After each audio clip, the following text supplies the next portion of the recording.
My thoughts, my opinion. Sports podcast. Yo, what it is? Welcome back to another episode of MTMO Sports Podcast, Doug. And now you is on my Y134th thought, yo.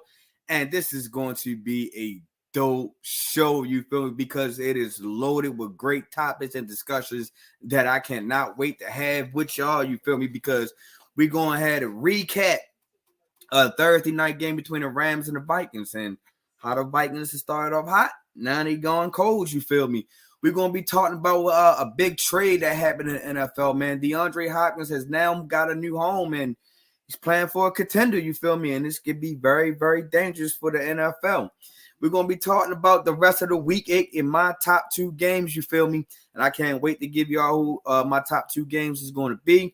And the NBA is back, you feel me? And this is it's a lot of good scenarios that's starting off already, man. I'm here to give y'all my opinions on these teams and where they're going to be ranked this year and who can be my surprise team and who I'm done waiting for their surprise, you feel me? So I can't wait to go ahead and talk about the NBA. But before we get all the way back down to that road, you feel me? If you're not already, please go ahead, like, share, and subscribe to this YouTube channel as I am trying to grow this my page into my goal of 1,000 subscribers, yo. So please come out here and help me, you feel me, grow this dope special sports podcast out here, man. Like I said, real dope, giving my opinions, my topics. So make sure y'all go out here and tell a friend who can be a friend, who can possibly wants to be your friend, that MTMO is that dope sports podcast that you need to turn into, especially when it's time to get that sports education, you feel me? So now that I got that promotion part out the way, man, it's playoffs time for my guys, man, for East Howard Jags, man. We made it to the playoffs. We are the 5th seed. So proud of my young guys, man, that was out here putting that work in, man. And Coach Dev wants to give y'all salute right here, because I know some of you guys is going to be tuned into this episode because that's all y'all talked about in practice yesterday. It's, Coach, when you going to drop a new episode? Coach, when you going to do that? So I see that I got my guys' attention, man. It's pretty dope. I'm here to fire y'all up, man, because we're going to win tomorrow, man. We got Bowie. We had lost to them in the middle of the season, and pretty good fight, man. They had to do some trick plays to come out and beat us. But now that I feel like our team is a different team this go around, we are more disciplined. We are faster than what we were in the beginning, and we are way more physical than what we were in the beginning. So I cannot wait till tomorrow at 12:30, man, for my guys to step on that field, lace them up, and hopefully we can advance to another week, man, because you already know how the football playoffs is. One and done.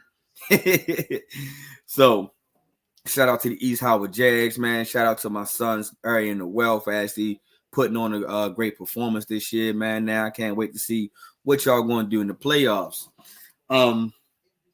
Yeah, that's pretty much, we all caught up. You know what I mean? That's what I've been up to throughout the week, that I ain't out here doing the podcast stuff. So, you know, Coach Dad, we'll see. Can my defense stay alive? Because, like I said, man, me being a DC, man, is real dope. And I didn't know that I can unlock some of these players' minds like this, man. So I can't wait to see how it goes tomorrow. But now to the bigger and better, and well, not better, but to the older crowd, to the NFL, the ones that get paid the big bucks to do this, man.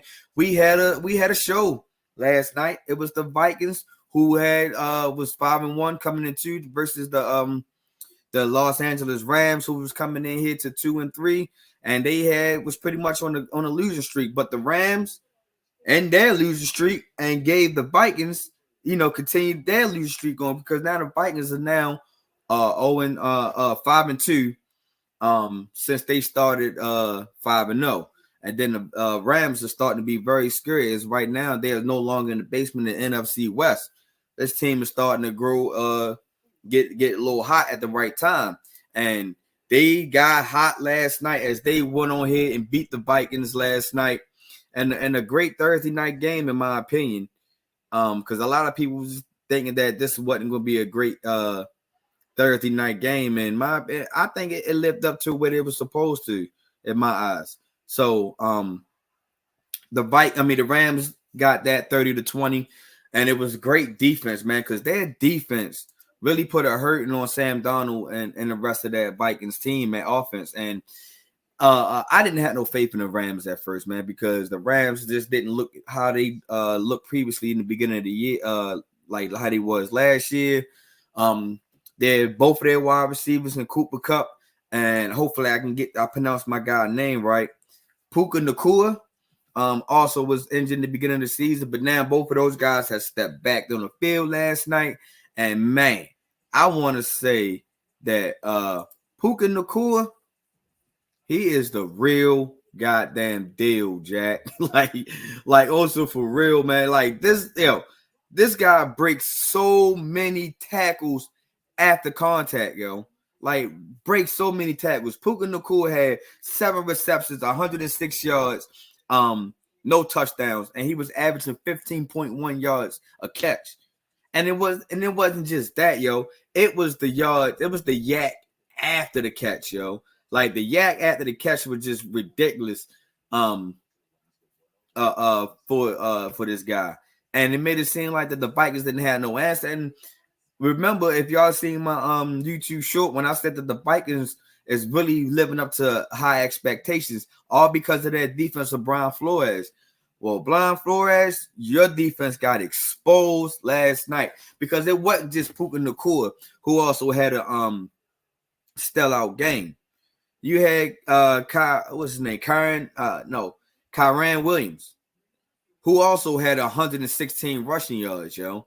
And that's what the Rams really needed. They needed that balanced attack for real. They needed to be able to save Matthew Stafford because Matt Stafford has been taking a lot of hits also. And Matt Stafford had broke out some sacks last night that I didn't know that still had juice to do for real. And Matthew Stafford went 25 from 34, 279 yards, 4 touchdowns, and 1 interception. Now, when he had that 1 interception, I thought that was going to swing the momentum for the Minnesota Vikings in that defense because, like I say, Brian Flores and that defense has really stepped it up. Like they in the top statistics in a lot of those categories. You feel me? And it didn't show last night. Matthew Stafford really carved them up because Matthew Stafford never got sacked last night. He got touched a couple of times, but didn't get sacked. So I think that's where the Rams is starting to show like why that they can also still be a playoff team. Maybe Cooper Kupp stepped back on the field. He had 5 receptions, 51 yards, and his longest was 27 yards. He was averaging 10.2 yards a catch. And for Cooper Kupp, man, I'm hearing rumors that he's on the trade deadline. He's on the trade block, that it's a possibility that he can be moved. And I'm hearing San Francisco was one of the teams that could be linked because of the Brandon Ayuk injury. And Cooper Kupp is a stellar, good route running wide receiver. And I feel like if the Rams let him go, man, you better try to get something good back. You know, especially some good draft picks. Especially because like Cooper Kupp, he's a difference maker, whether people know it or not. Now, yes, he is injury prone. He is always starting to be injured a lot since he had that injury since that Super Bowl run. But Cooper Kupp can still be a threat. He can still be that guy that can draw a lot of attention. He can still come up with some catches that can spread the field because he scored last night. You know, so I just think that if Cooper Kupp so happen to land anywhere else, they're going to get a stellar wide receiver where he will fit in immediately. And the way if the San Francisco 49ers is up there potential of getting this guy, that you already know that the way wide receivers are being dealt, you probably can get a Cooper Kupp for a 5th round. You know what I mean? Because I've seen a lot of different wide receivers has been gone for either 3rd rounds, 4th rounds, 5th rounds. You know what I mean? They can potentially go up to a different round depending on the outcome of the rest of the season for that player. But I just think that Cooper Kupp is most definitely you can get him for a 3rd or 4th round. Puka Nacua, I'm pretty sure he's untouchable. Nobody's going to be able to touch him. And for the Matt Stafford, I also heard that his name could be surfacing around, but I don't think the Rams going to let him go. I think this that right now because they don't really have a different quarterback or another quarterback in place. I don't think that Stetson Bennett, if y'all remember him from Georgia, is really quite the guy that can really take over a team right now. Now, if the Rams start having a losing slide season, then yeah, we can possibly see that switch of a quarterback. But right now, I just think that Matthew Stafford and Nacua will be staying put. But as far as Cooper Kupp, I just think that he can be on the toss-up on getting traded. Now let's go to the Vikings real quick. Sam Darnold, who, you know, everybody was getting all hyped when they was 5-0, just saying that, oh, Sam Darnold went from getting booed to now being the MVP candidate. And last night, he showed that he can still be mentioned, but I don't think he's the full candidate anymore. Now, he had a decent game. He was 18 for 25, 240 yards, 2 touchdowns, 0 interceptions. But he was sacked 3 times. Not all his fault. The offensive line really wasn't protecting him good enough, especially on this play right here. It's no way in hell that these referees missed this. It's no way. That's blatantly a face mask. Now, I understand that you don't want to have calls to decide the game. But at the same time, man, call is a call. That's the right call. And then if you can always have these referees that's, not at the game, they can buzz down, say, let's go to the replay. I think that some of these plays can be replayed. And they should have been replayed. And I think that this should have helped the Vikings go ahead and start moving up the field. But, you know, it was missed. You can't really argue about that or be mad about that. But as far as the Vikings, man, I just think that now reality is starting to set in with them. Talented team, great talent around them. You got Aaron Jones there where he had 19 carries for 58 yards, no touchdowns. Really didn't get it going. But you got Justin Jefferson, who already know is the top guy, who's the top wide receiver in this game. And in my eyes, I got Justin Jefferson as a top 4 wide receiver in this game. He had 8 receptions, 115 yards, but no touchdowns. That's the thing about the Vikings. They have to find a way to have their stars scoring on the occasion. You feel me? You need to have Justin Jefferson scoring touchdowns. The only way this Vikings team can continue to win. Because right now, with that loss, the Vikings now drop down to almost to that 3rd seed, because we already know that whole NFC North is pretty much over 500, and that whole NFC North right now is in the playoffs. So I just think that the Vikings gotta find a way to get back on strike, back on good terms, get back on winning terms, I should say, and they gotta find a way to keep pace with the rest of the NFC, because right now their playoff chances their Super Bowl chances when they was 5-0, there was a 98% chance of them going to the Super Bowl.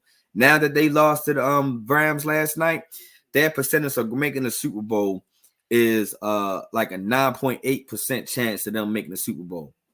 And now they are not the best team in the NFC or the hottest team in the NFC.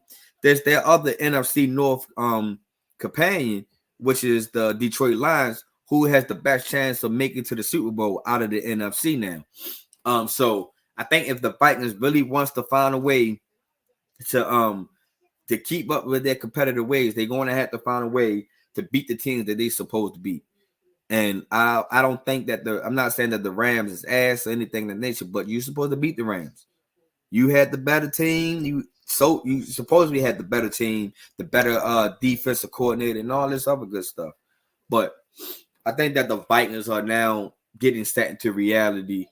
I don't really see them continue that hot streak how they was in the beginning of the season, because now their schedule gets a little rough in my eyes. I think that the right now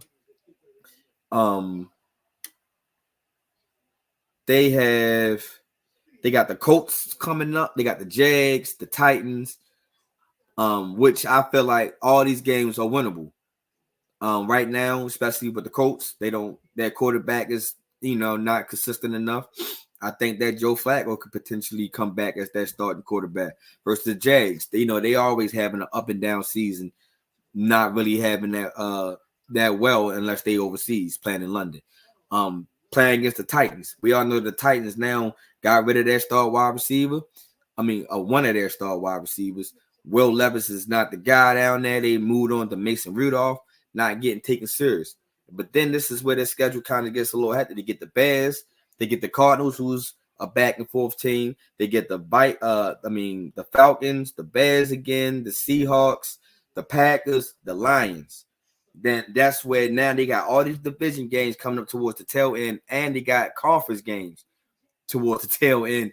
And this is where I said that the Vikings really gonna have to tune up and tune in and get ready and start winning some of these games, because you can't keep losing to a lot of NFC teams and in your own division thinking you're gonna make the playoffs. So the Vikings are most definitely gonna have to get that shipped up and changed around. You feel me? So that's all I have from last night's game recap. You feel me? Now let's go ahead and start talking about this blockbuster trade that happened during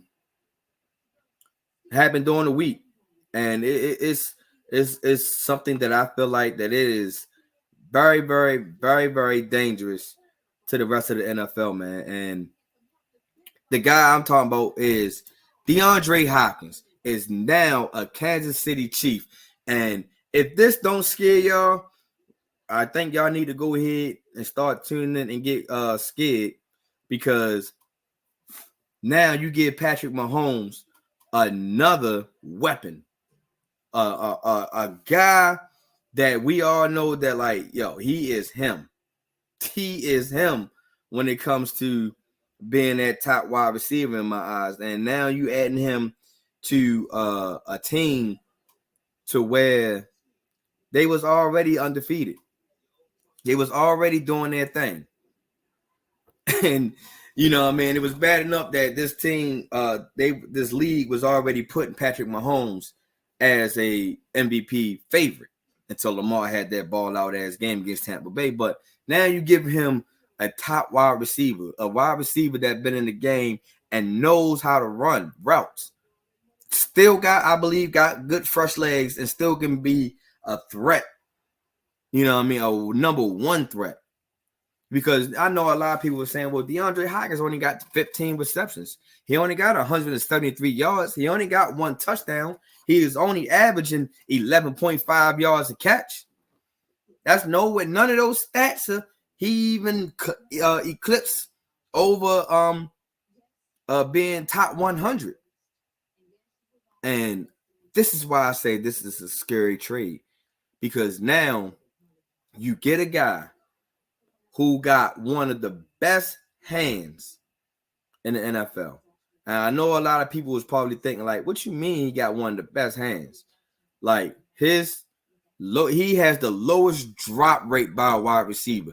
He is averaging 1.6% of drops since 2013 with the minimum of 500 targets.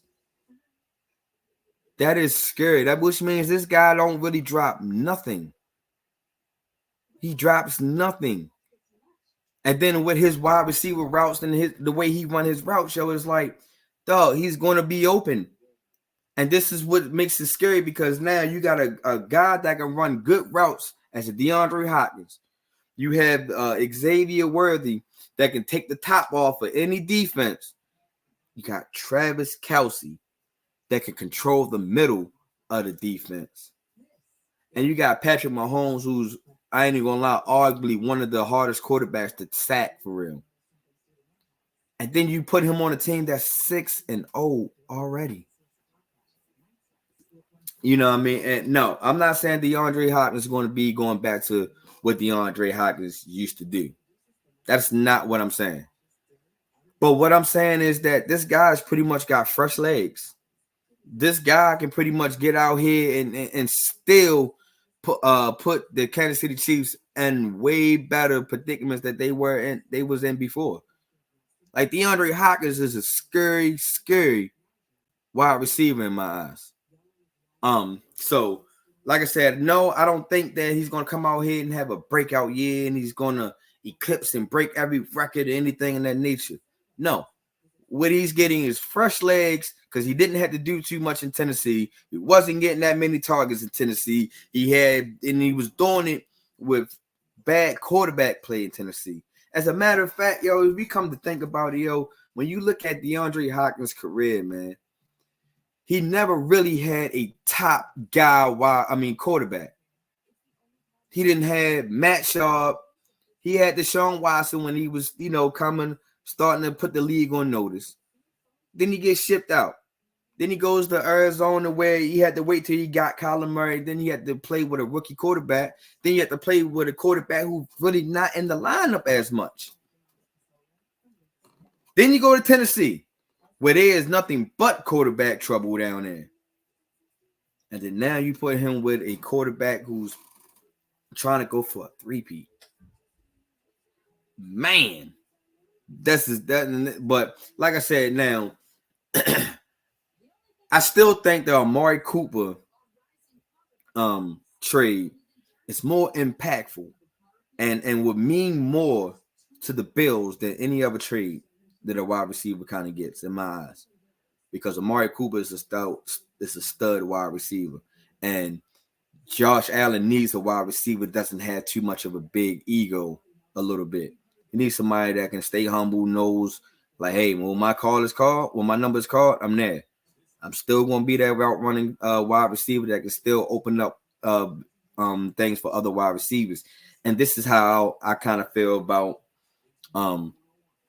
D-Hop.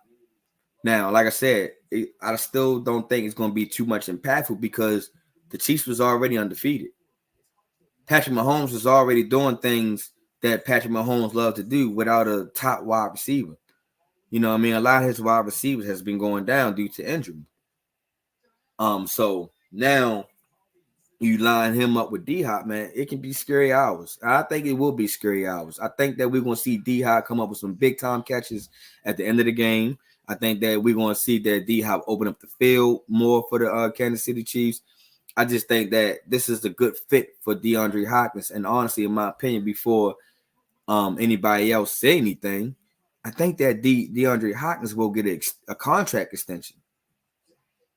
Dead serious, especially if he can help this team get a good playoff run, you know what I mean, or stay on top of the AFC. I really just think that he will be able to get a contract extension. I don't think that this is going to be another Kadarius Toney incident. I don't think that he just there all because of his name and he just a decoy. I really just think that D-Hop is really going to open up and he's going to help Andy Reid and Patrick Mahomes, that this playbook is going to be just hard to figure out. Hard to figure out. And if you didn't take down the Chiefs in the beginning of the season, man, it's going to be kind of hard to take them down now. But I don't think they're going to finish the year undefeated or anything, but I just think that now it's just going to be a tad bit harder to really, knock the Kansas City Chiefs off their high horse, in my opinion. You feel me? So, that's all I have for that D-Hop trade, man. Good trade, good move. I think it's going to be a great fit for the Chiefs and for DeAndre Hopkins. And he rocking number 8. Why? Because he said that he always wanted to wear number 8 because of Kobe Bryant. That's his all-time favorite athlete, which is my all-time favorite athlete. So that's pretty dope, man, that he get to rock number 8, man. I cannot wait to see what he does with the Kansas City Chiefs, man. So before we go ahead and wrap this NFL session up, you feel me? I got 2 games that I want y'all to go ahead and take a sneak peek, take a look at, because I think that is going to be a great game. And the first game I want to talk about is the thing. I just had it, y'all. It's the Bears and the Commanders. They are the first game I want to talk about. Now, I understand Jaden Daniels is still day-to-day, game-to-game, hasn't made a decision whether he's going to start yet. But I still think that this is going to be a good game to watch because number one, the Commanders has shown that they are a decent team. Even when they took Jaden Daniels out last week, that Marcus Mariota was able to still hold his own and help them get the dub last week. So I just need to see, but we all want to see this matchup between Jaden Daniels versus Caleb Williams, who's going to be Rookie of the Year type deal right here. This game, especially if Jaden Daniels can play, this game can implement or show why who can become offensive rookie of the year. And I think that this game will really open up a lot of people's eyes between trying to figure out who is who.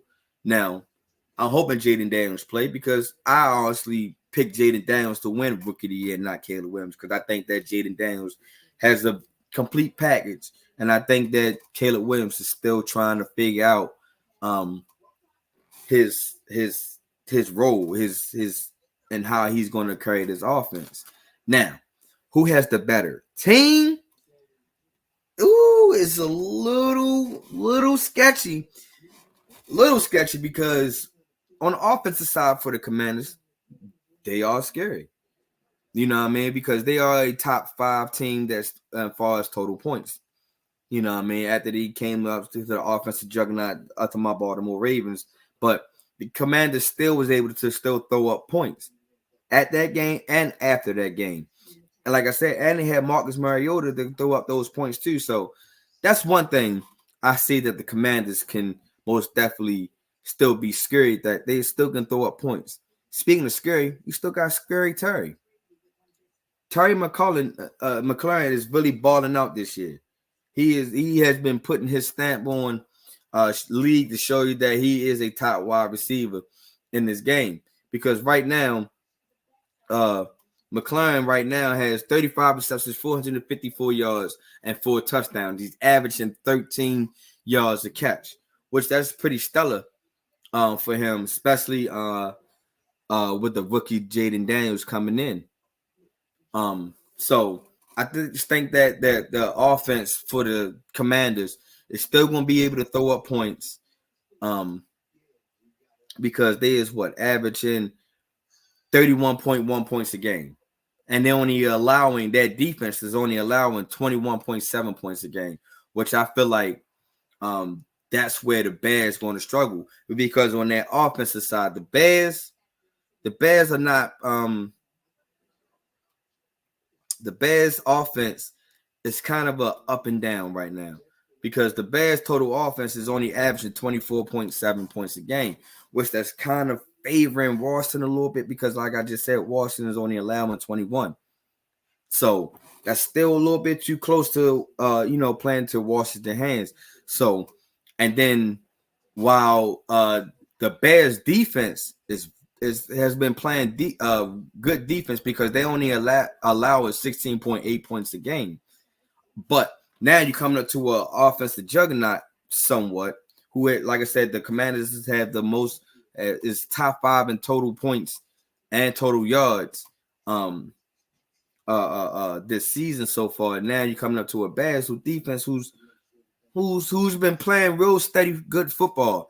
It's just on that offensive side is where they kind of wish-washy and not at their best in my eyes. So I just think that this is a game that everybody should go ahead and watch out for. And in a couple of minutes, I'm gonna give y'all who I think will win. Who will win this upcoming game? Now, another game to actually watch out for. Now, normally I wouldn't say this would be the game to watch out for, but I think that this game right here is going to determine both teams' playoff chances. Can somebody playoff chances still be alive, or can that playoff chances just go dead after this week? And it's a Sunday night game, none other than the Dallas Cowboys versus the San Francisco 49ers. Now, I know a lot of people are saying, like, how is this game making it in your top games? Because number one, the Dallas Cowboys, you hate them the most. I mean, you hate them about second the most. You know what I mean? And why is this a top game? Because, like I said, who playoff chances is going to stay alive in this game? Because this was going to come down to, can Brock Purdy help the 49ers playoff stay a chance? And 49ers is dealing with hella injuries. They just lost Brandon Ayuk last week. Debo is in and out. CMC hasn't came back yet. And now, while Debo is in and out, even if when Debo is in, Debo is now your top number one wide receiver. And in my eyes, I don't think Debo is a number one wideout. So I really just think that now we got to sit here and think for the 49ers. It's like, is their season in jeopardy? Yes, it is. After everybody was sitting here thinking that the 49ers had a chance to make another Super Bowl run, and we was all trying to sit here and figure out, is Brock Purdy an elite quarterback? Should we put him in this elite quarterback status?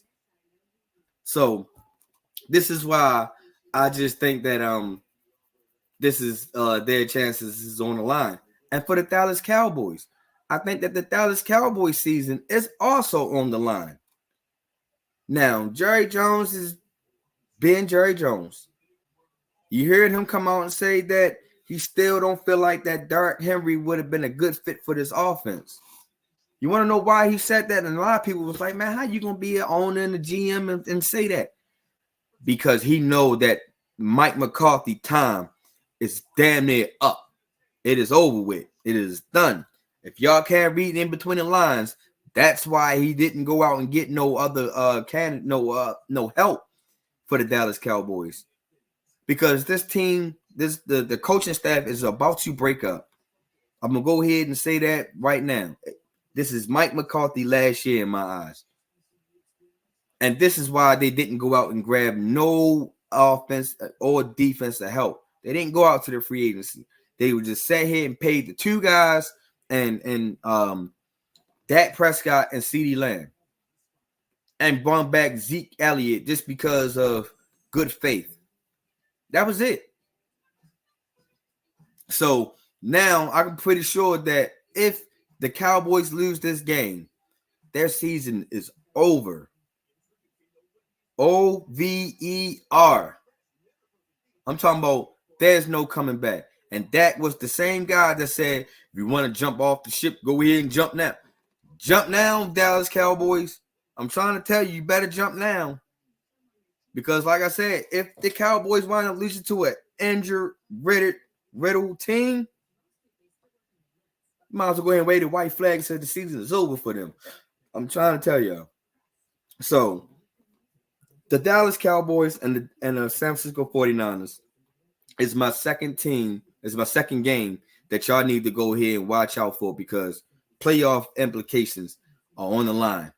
Somebody job is on the line. So there you have it, yo. Make sure y'all tune into the Bears and the Commanders. Hopefully Jaden Daniels can go ahead and play. He wants to, but it's not his decision. And make sure y'all tune into that Sunday night game of the Cowboys and the 49ers, where I think that this is going to be a dope game. You feel me? So, yeah. Let me go ahead and give y'all my week 8 picks, yo. Because I've been doing all right on these picks lately, you feel me? Because last week I went 11-4. I went 11-4 on my picks, yo. And then and the week before that, yo, I think I went 13-1 or some shit like that. Yeah, I went 13-1. So, yo, if y'all a batting man, y'all need to just come on and hit me up, please. And try to see what picks I got. You feel me? All right. The picks I have for this week 8. For the Rams and the Vikings, I went on ahead and I lost that one. I went on ahead and picked the Vikings. They let me down last night. Now they 5-2. The Browns and the Ravens, we already know where I'm going at with that. I'm going to go ahead and stick with my hot team, the Ravens. You feel me? The Jets and the Patriots, I'm going to go ahead with the Jets. You know, the Patriots season is pretty much done.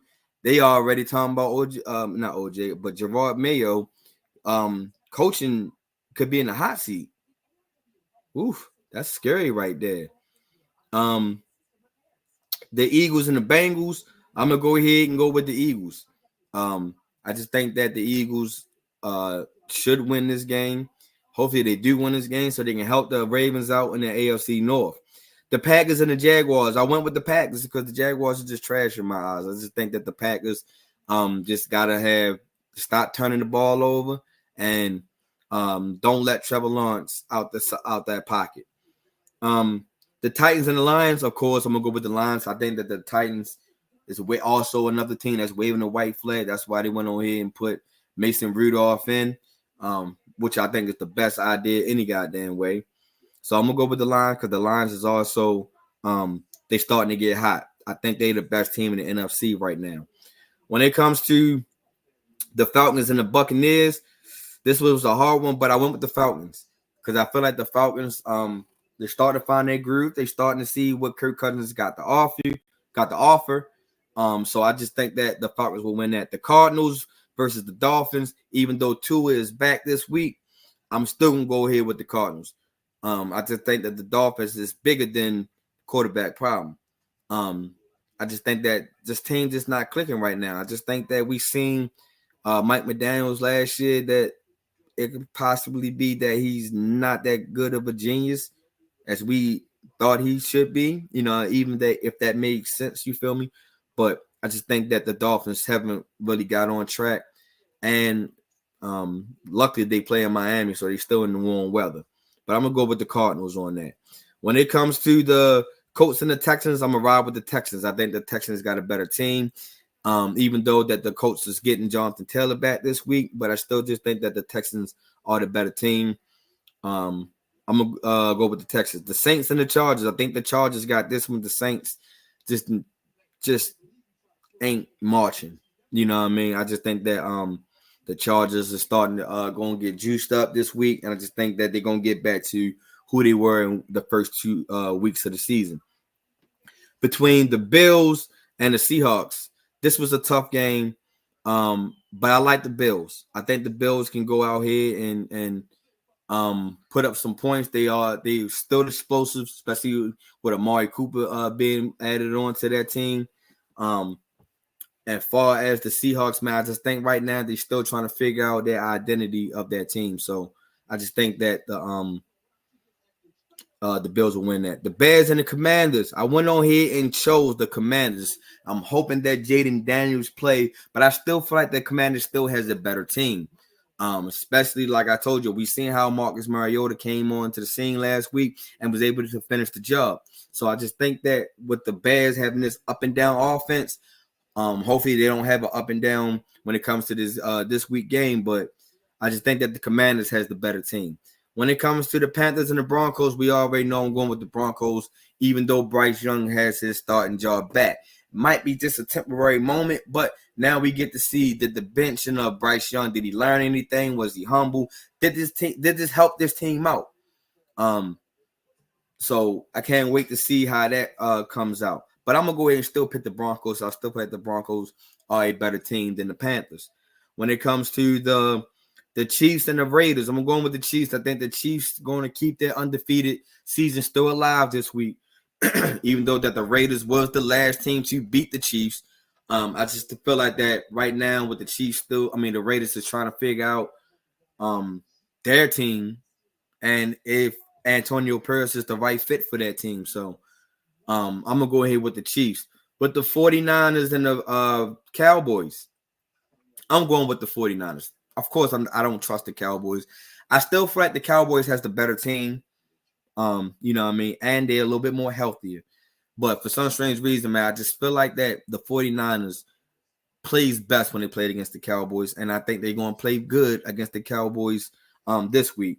So I think that Kyle Shanahan will draw up better plays than what Mike McCarthy can come up with. So I'm going with the Chiefs. The 49ers on that one. And then the Monday night game, the Steelers versus the Giants. I think that this is a no-brainer. I think that the Steelers will win it. I hate to say that that I'm a Ravens fan, but on it for real, I just think that the Steelers are a better team and will put out a better performance than with the Giants, because the Giants on national televised game Monday nights in particular, the Giants are just shit. They're just trash. You know what I mean? So I wouldn't project them to be any better for real. So I just think that the Steelers will win that. So my week 8 picks is going to be I chose the Vikings, the Ravens, the Jets, the Eagles, the Packers, the Lions, the Falcons, the Cardinals, the Texans, the Chargers, the Bills, the Commanders, the Broncos, the Chiefs, the 49ers, and the Steelers. Yo, if you think that your picks can be better than mine or different than mine, just go ahead, drop it in the comments. Tell me who your week 8 picks, you feel me? And that's going to wrap it up for the NFL. Now on to the NBA. The NBA is back, yo, and the NBA has been dope so far. You got the Celtics raising that 18th banner. Now they have the most championships in NBA right now. Hopefully my Lakers can get right back to it. But not only that the Celtics raising that 18th banner. It's a lot of old faces and new places. Like we got Klay Thompson with the Dallas Mavericks. You got Chris Paul with the San Antonio Spurs. You have Paul George with the 76ers.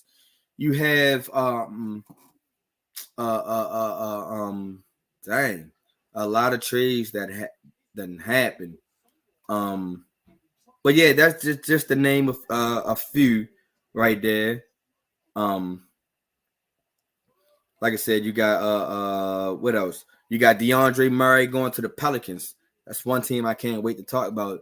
DeMar DeRozan going to the Kings. Alex Caruso to the Thunder. The Cat going to the Knicks. Julius Randle going to the T-Wolves. So it's a lot of old faces going to some new places, you feel me? And I can't lie, yo, this NBA season has started off on a good foot in my eyes. And shout out to my Lakers for winning their opening game, yo, because we have not won an opening game since LeBron has became a Laker. Sheesh. But nah, JJ Redick gets his first game of the season, wins his first game of the season, and we went on here and did some good damage. Now,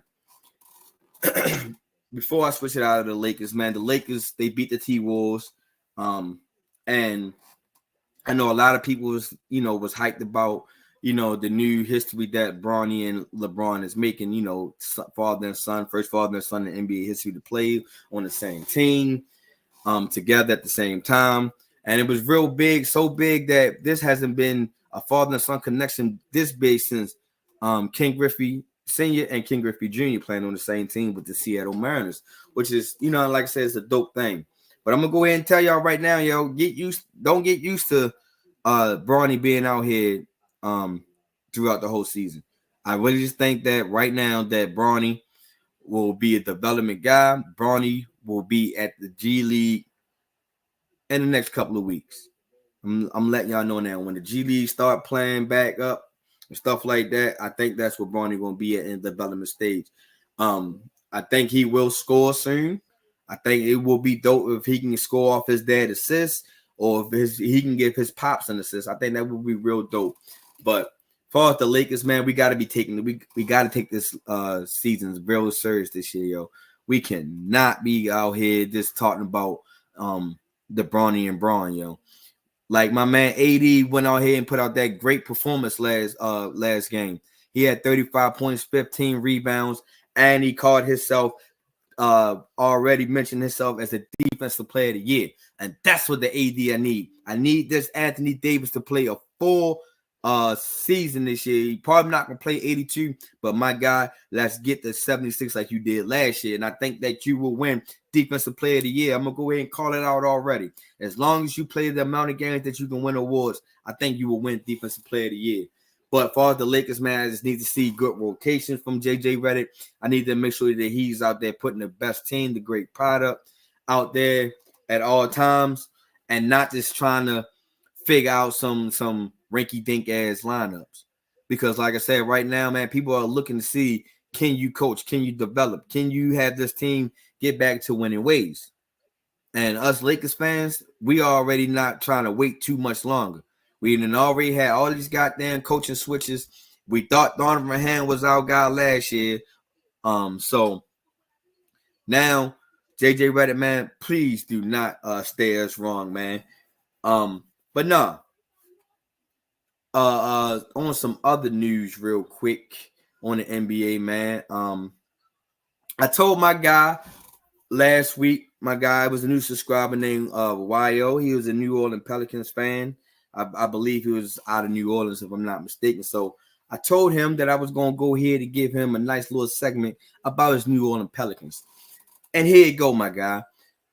The New Orleans Pelicans, I can no longer put them as my surprise team anymore. I would love to, but right now, man, they just having too many injuries. And that's been their problem for the last couple of years, man. And this team is only going to go as far as Zion plays. If Zion doesn't play a nice length of games this season, the New Orleans Pelicans is not going to be a playoff contender team. It's all dependent on Zion. And I understand a lot of people is like, yo, why Zion? Because number one, when Zion is playing, the New Orleans Pelicans team is a totally different team. He bring that physicality. He brings that excitement. He brings a lot to the game other than just dunks. He helps this team feel a little bit more confident in stepping into their ways. And honestly, I was thinking that getting DeAndre Murray was really going to help the Pelicans out. But now my guy is about to be out for some weeks now because he fractured his left hand in the first game. And this is why I say that they can no longer be a surprise team, because now it's like all their surprises is being hurt. And it's like, where do you go at from here? Because I really just think that DeAndre Murray coming to the Pelicans was really going to help the Pelicans out. Because now you can move C.J. McCollum to that 2 guard, which I think that he played better at. Now, he's a good ball handler. Yes, he can bring the ball down from time to time, but moving C.J. McCollum to that 2 guard was really going to help his career get back on track, because he played better when he was in Portland playing with Dame as the 2 guard.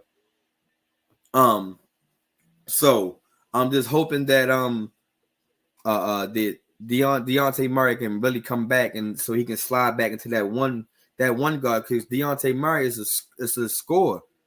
He was averaging just over 20 points a game last year. This guy can get 2 feet in the paint anytime he wants, in my eyes. I just think that at times he's going to have to develop his shooting a little bit better. But as far as him being a scorer, he's most definitely that guy. And then you got Brandon Ingram, who I really just think that he need to take this next step, man. He has to take this next step, Doug. I don't know what is taking him so long. He got to take this next step, man. It's like he already became an all-star. He has to be an all-star on a consistent basis. He has to also stay not injured. Because I think if Brandon Ingram is not injured a lot, this team also can be even more dangerous. So injury is for the Pelicans. They have to stay away from. Because I just think that they have a good, solid team. They got great bench players. They got great role players. They got great star players. They just don't have superstars as yet, because their star players who are supposed to be superstars is taking backseat because of injury. So, YO, I hope you can chime in on this. Give me your opinion on this, or any Pelican fans that's out here that's listening. Tell me, what do y'all think about the New Orleans Pelicans, man? Because I just think that this team's supposed to be a top 6 seed team in my eyes. And I felt like they was almost on the cusp of that. They got great coaching. Willie Green is a good head coach in my eyes. I think that was the best head coach move that they made since this organization has been around. So that's my rant on the New Orleans Pelicans right now. But far as the Boston Celtics, who is the top team in the NBA, I still think they are a top team. The New York Knicks is not there yet. I think that a lot of people had seen that team on paper and was thinking like, yes, this team going to have the Boston Celtics very scary. But no, not just yet. I think that the Knicks going to have to take time. It's going to take some time for the Knicks to get this team together, because number one, they need to have good team chemistry. If they don't have good team chemistry, then this team is not going to go so far. But I just think they will get it together. You know, I mean, it was just one game. It was just the opening game. But I think that the Knicks fans should be happy of what type of roster that they put together. And hopefully that, you know, Karl Anthony Towns and Jalen Brunson, who I believe is going to be a good duo together, long as they can just build that chemistry. You know, I mean, Cat going to have to understand that he's not the top, he's not the number one. And at some nights, he may not be the number two, depending on how OG plays and depending on the flow of the game. But I just think that Karl Anthony Towns is going to be in great hands because now the Knicks had Patrick Ewing as one of their ambassadors, if I'm not mistaken. He has a job in that organization, and you can have a big time Hall of Fame player that can come down there and help your guy who feel like that they can help help the Knicks get to Boston and into a big game. I think that's going to fit just right for Karl Anthony Towns and the New York Knicks. So what's another teams that I want to say and talk about? The Golden State Warriors are going to be a team also to watch out for. They are going to be scary also. I just think that now we got to see how much Steph got in the tank. Can these role players really come out and help him? Can Draymond Green keep his flagrant fouls and technical fouls down? Can he stay on the floor and not be suspended? Can Buddy Hield fill in that role of Klay Thompson? Because now Klay Thompson is now with Dallas. Can Buddy Hield have a great shooting night? Can he be the splash buddies between him and Steph? You feel me? And like I said, with these other role players, can they like Jonathan Kuminga, Moody, Andrew Wiggins, all these guys really going to have to really step up and play their part this year. So I just want to see how Golden State is going to be. The Sacramento Kings is another team to watch out for. I just want to see how DeMar DeRozan and this team can really gel together. I think that this is going to be a scary team because now De'Aaron Fox doesn't have to do everything. He wasn't doing a lot before, but now he can really kind of take another step back just a little bit and become the true point guard that he is, because DeMar DeRozan, who is the midi king, can most definitely put up easily 20-something points a night. And then you got Sabonis, then you got Malik Monk coming off the bench, then you got Herder, who can really open up the offense with threes. The Sacramento Kings can really be a tough team. Now, I don't think they're the best team in California anymore. But still, I just think that the Kings is another team to watch out for. Another team to watch out for in the West is the OKC Thunder. We've seen how they was last year. Last year, they were the number one seed. We need to figure out can these guys really close out games and get past the second round.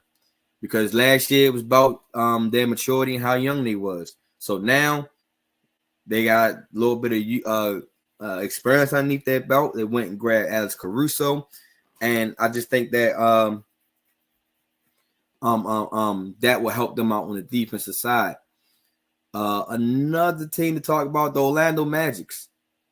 They are going to be a scary team in the East. I think that the Orlando Magic is going to have to find a way to, number one, they got to get a big man down there.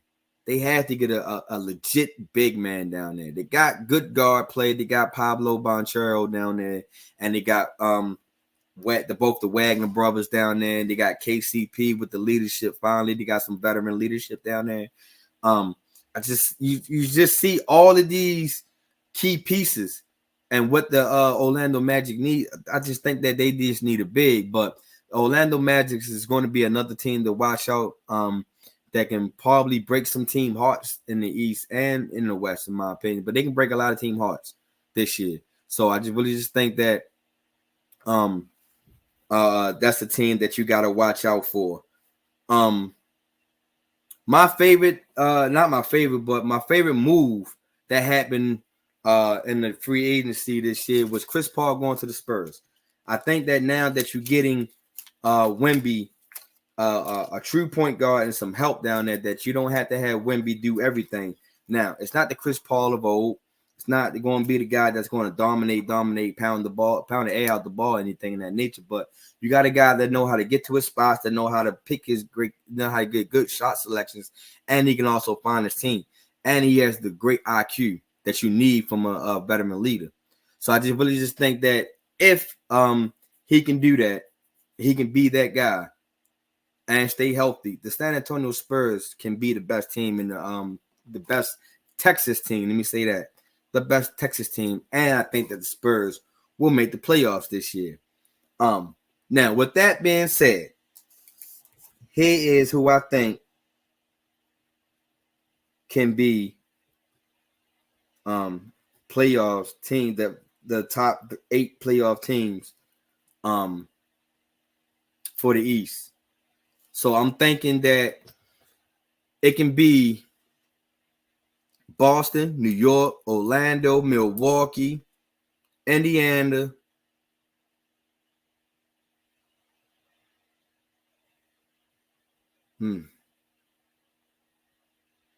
Philly,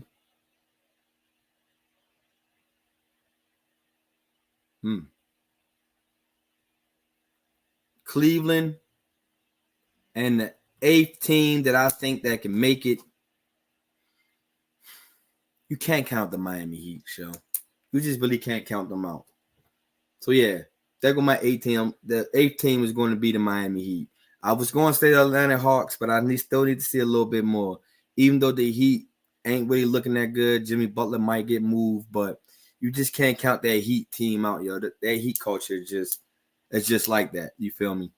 For the West, I'm gonna go with OKC, Dallas, Phoenix, the Lakers, Memphis, Golden State, New Orleans,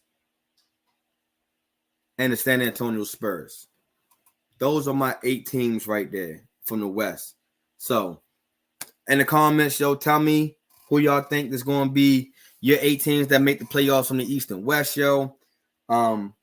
Tell me how y'all feel about the NBA, what's going on, and more about that. I got more NBA news coming up on the next episode, yo. So please tune into the next episode. As I wrap this episode up, man, I greatly appreciate everybody who was able to tune in, share, subscribe, all that, man. So to everybody that's new, like I said at the beginning, man, if you are new to this channel, yo, please subscribe. Tell a friend who can be a friend, who could possibly be a friend, that MTMO Sports Podcast is one of the dope podcasts that you need in your life. And make sure y'all go ahead and hit that bell, that notification, so you can get all notifications of whatever I drop, whether it's my short clips, a live episode, or a YouTube short. You feel me? So make sure y'all tune in, tap into that. Make sure y'all go out here. Support the breast cancer movement, man. It's still October. Make sure y'all go out here and get your mammograms, get checked out, make sure that everything is good in your life.